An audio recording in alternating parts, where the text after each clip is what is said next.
We are looking at position.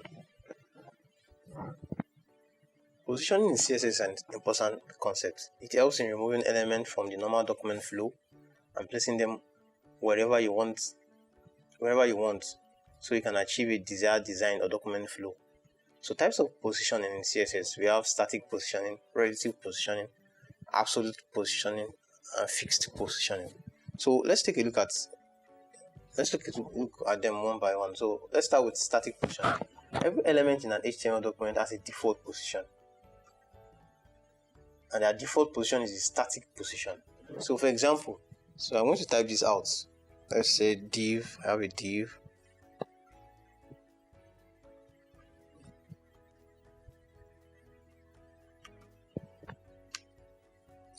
With a p tag of hello world.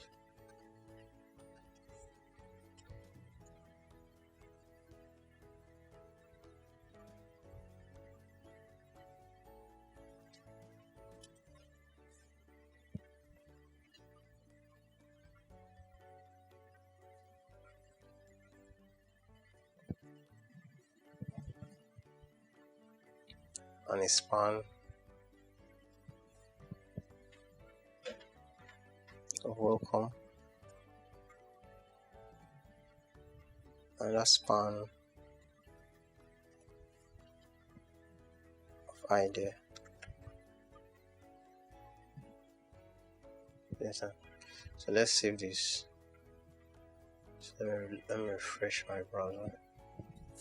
So you notice that the paragraph text hello world occupies a single line because it is a block element, so it occupies the whole row, while the span, the welcome and ID, it is a span. So since the span is an inline element, they only occupy the space of the content, the space that the content needs or requires. So that's why you see they are placed side by side. You understand? So that's their static position. So if we were to add a position static to this element, we will notice that it doesn't alter their position. So let's try that. So let's select the p tag now and see. Let's add the position. Say to the p tag we add the position. So to add position, to change our position, there is a position row. So you add static. So we also have another. Let's take the span. Let's add the position static. Can you see? There is no changes affected. Why? Because that's their default position. So the next one we are going to look at now is a relative position. This is similar to static positioning, except that once applied to an element, it gives you the opportunity to move the element in all four directions: left, right, top, bottom. Relative position also provides position context, that is reference point for its child element that has absolute positioning. For example, what do I mean by that? Whenever I place, let's say for this p tag now, let's go back to our HTML. So for the p element, I give it a position of relative.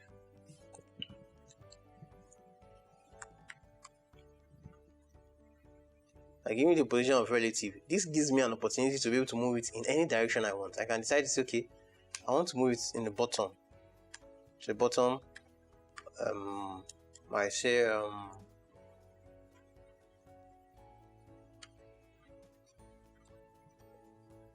minus 20 pixels. You can see? So it moves it down a bit. Whereas to this static element, if I were to add bottom,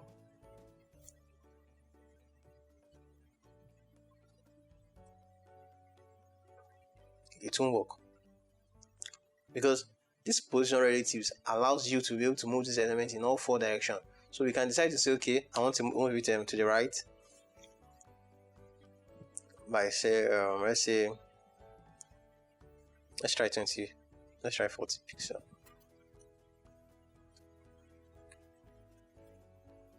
You can see to the right. So if we do negative right, it moves it like this. So relative position also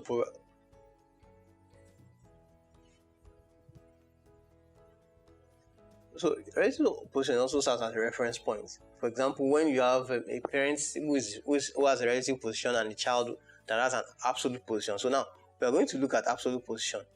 So absolute position. So for this span also, we can decide to change the position to relative. I want to change the position to relative. So you can see the minus 20 pixel to the bottom is affected. So let's change this bottom to top. Let's say we want to move it to minus 20 pixel top. Oh, sorry. You can see it's moved above the hello world. So now let's look at absolute positioning. Absolute positioning, this removes an element from the document flow entirely.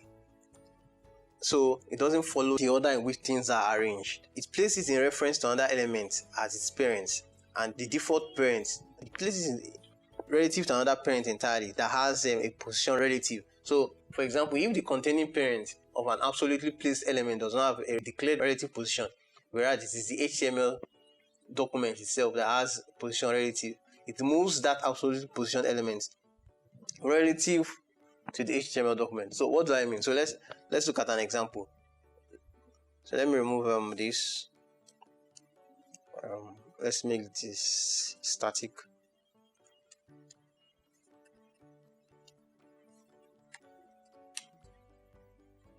So let's look at let's place this as absolute.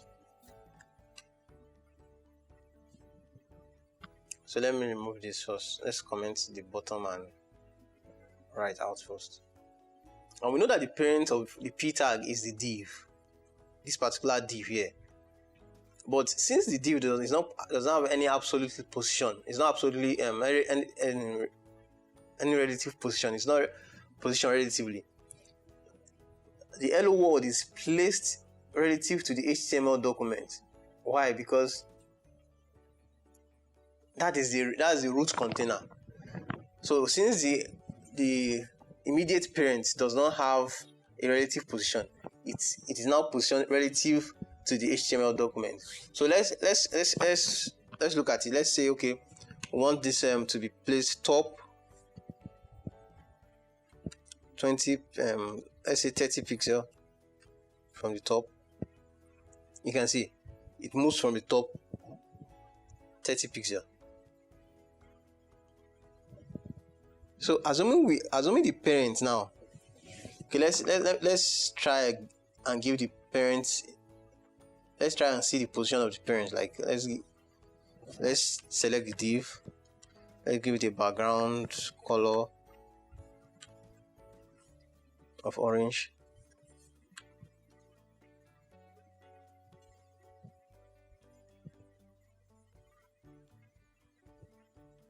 That's the div. So let's give it an height. Let's give it an height of let's see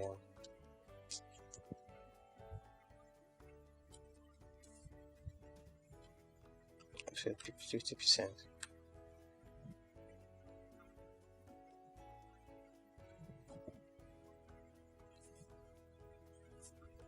Let's say 50 viewport height. So the 50% will not work. Why? Because the immediate parent does not have any height set on it, which is the body. The body does not have any height set on it. So to get things clear, let's even remove the height. Let's remove the height. So you can see. So even before positioning the elements absolutely, let's see the static position. Let's see how it is placed. Can you see? You can see it is placed within the div, but immediately we had position absolute to it, it removes it away from that div. It removes it away from the div. Why? Because it is removed from the normal document flow. Now it is positioned absolutely to the HTML element. Why? Because there is no parent above it that has any position relative. Okay, so now let's give the body. I'll give the body another background color, then give it the position of. So let's look at the body. Let's give the body background color. I'll say green. Let's give it green. So So let's do it like this. Okay.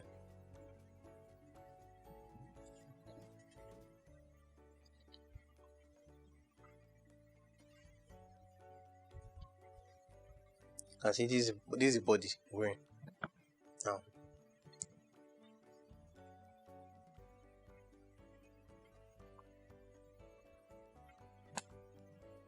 let me try something. Let's see HTML.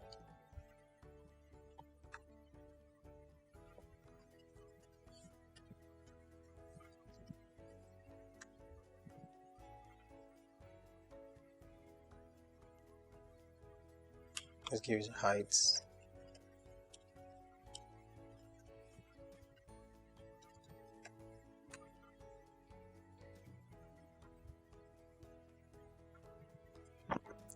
So we know the space occupied by the parent by the HTML root elements. We want to know the space occupied by the body element. So we can see that since we position the P absolute, so it is now positioned relative to the body, not to the HTML element itself. So now to the body now. So if I move it 30 pixel top, let's uncomment this. You can see, so it is moving a distance of 30 pixels from the body element, from the body 30 pixels from the body. Now if I should place a position, let's place position relative on this now. Let's see what happens. Okay, sorry, let's put it on the div. Can you see that it changed? Now the reason it changed now is now that by putting that position relative on the div, the absolutely positioned p tag is now placed relative to the div. So let's comment out the two spans we have here. Let's comment them out so we can really see what's happening. So let me try that again. Let me comment out this position relative. Or let's start like this. Let's remove this. So let's see the static position. So this is a static position. It's placed within the div because the div has a background color of orange. But immediately we give it a position absolute, this is removed from the div.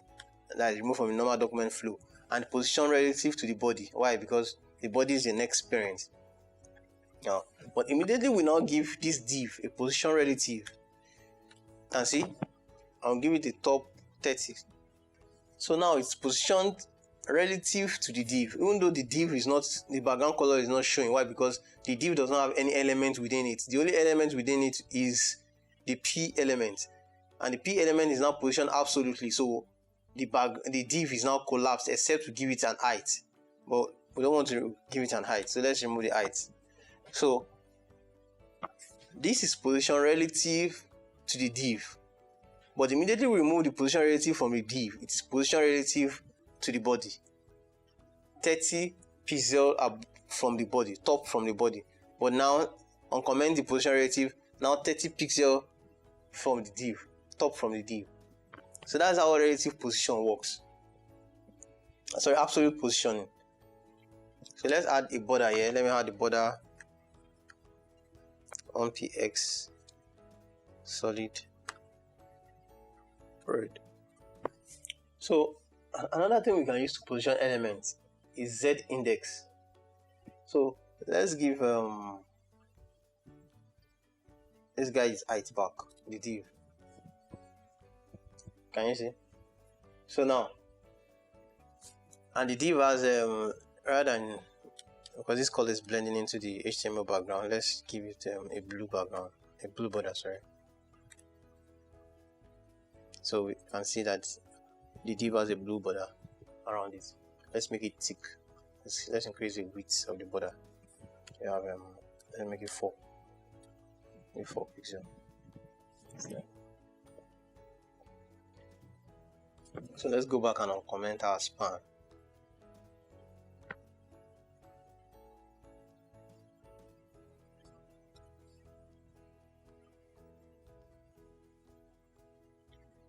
So for our span now, we have two spans. So let's remove our static position. Let's remove all this. Let's give our P normal static position. Let's give it back a static position. So for the span, let's give position absolute. So now position absolute, that means it will be position relative to the div. You can see. So now, because we have two spans and both are positioned relative to the div. So let's try and give the two divs two different colors so we can be able to, because there are two spans, let's give the two spans different colors so we can be able to identify them. So we want to select the span nth child 2, div, let's try div nth child and child 2. Let's give the color blue.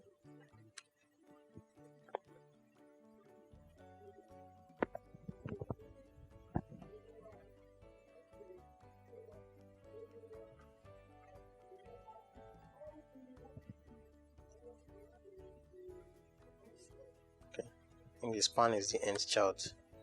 It's the second nth child, so span nth child 3 because it's a third child there. So you have color, let's give it brown.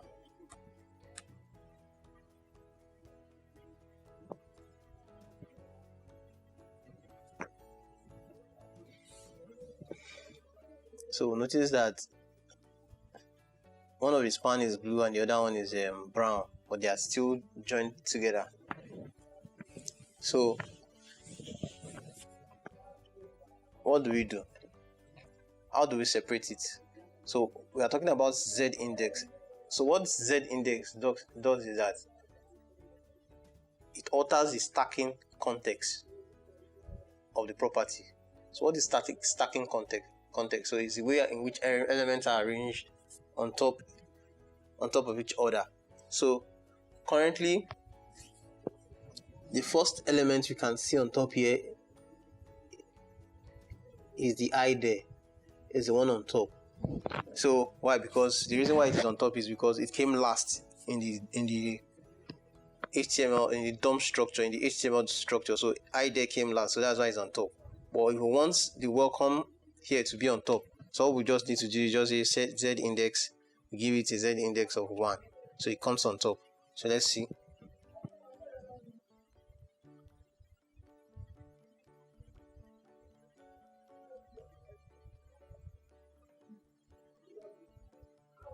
You can see that the welcome is on top now, that blue. So let's increase the font width so we can be able to see clearly. Let's see font width. Let's give it 900, 700.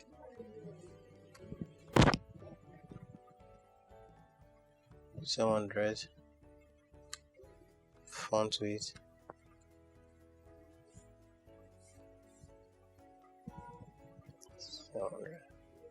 You can see, so you can see that the welcome is on top, which is color blue because that's the Z index of 1. So let's remove the Z index now.